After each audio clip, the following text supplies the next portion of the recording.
Good afternoon, viewers. I'm Rico Conhuevo. I am showing you a flashback of Ira Hayes talking about his experiences during World War II.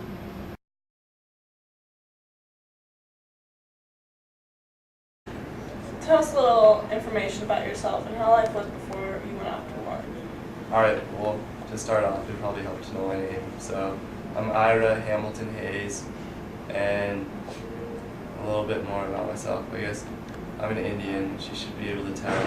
I grew up on a reservation.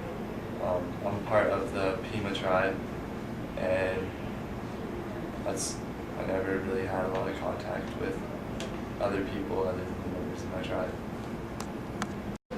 How did you feel about being a part of the war?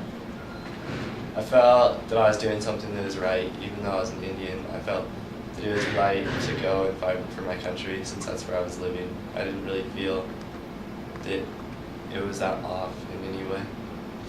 And were you discriminated against at all? As an Indian, I was discriminated against a little bit before we left because we were still on the homeland and everything. It was kind of weird to see me mixed in with all the other people, but by the time we got to the war, it wasn't about race anymore. It was just the intensity of the battle and what was going on and taking place. People didn't really realize anymore and have the time to stop and think, oh, look at that guy, he's different. It was more about just going to war and going to fight for each other. How did you feel about the flag raising and being a part of it? I didn't really feel anything about the flag raising until after all the media came out about it. When it happened, I was just there, and it was just me with my hands on the pole helping raise it up because I just jumped in it. How long did it take you to get to the top of the mountain? It was about a 45-minute hike, which it could have been faster if we didn't have all our gear and everything, but when we went up to the top, we had to make sure that it would be all right and that there wouldn't be any Japanese at the top. What do you think about when you look back on the war? It's kind of hard to look back on it, but the first thing I think about when I think back to the war is glory and just having winning the battle and giving pride to so many people. But when I really look into it a little bit farther, I just think about the intensity of it. It's kind of hard to know that when I was there, I had people around me that were dying all the time, American and Japanese, and just kind of the whole thing about like killing or being killed and watching out for the people around you.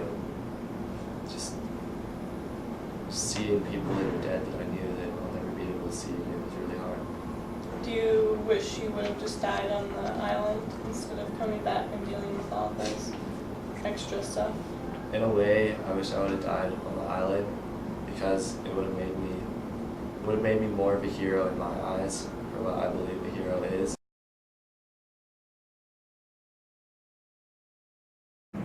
Do you want to know what a real hero is? In this next clip, Ira will show you what he really thinks. So when you were talking, you mentioned what you think was a hero. So will you tell us a little bit more about your definition of what a true hero is?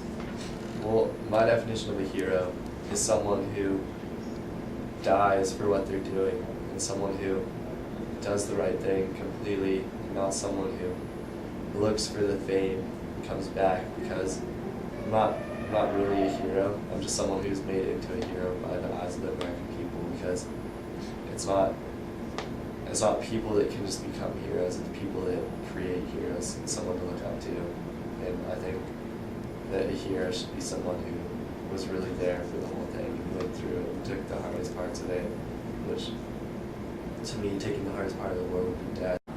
What has life been like for you after the war? It's actually been more difficult than I'd imagined. When I came back, I started drinking a lot, which I don't really like to talk about, but it's kind of, to a lot of people, they say it's a problem, and then I've been finding my way in and out of trouble that I shouldn't really be getting into, just with all the trauma and stuff that doesn't really seem like you would get out of the war, but when you really stop and think about it, you realize it's something that is from those feelings that you had before.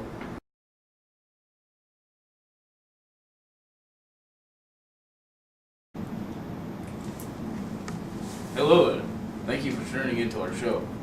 Tune in next time and see John Bradley's War Stories. This is Rico con Huevos. See ya.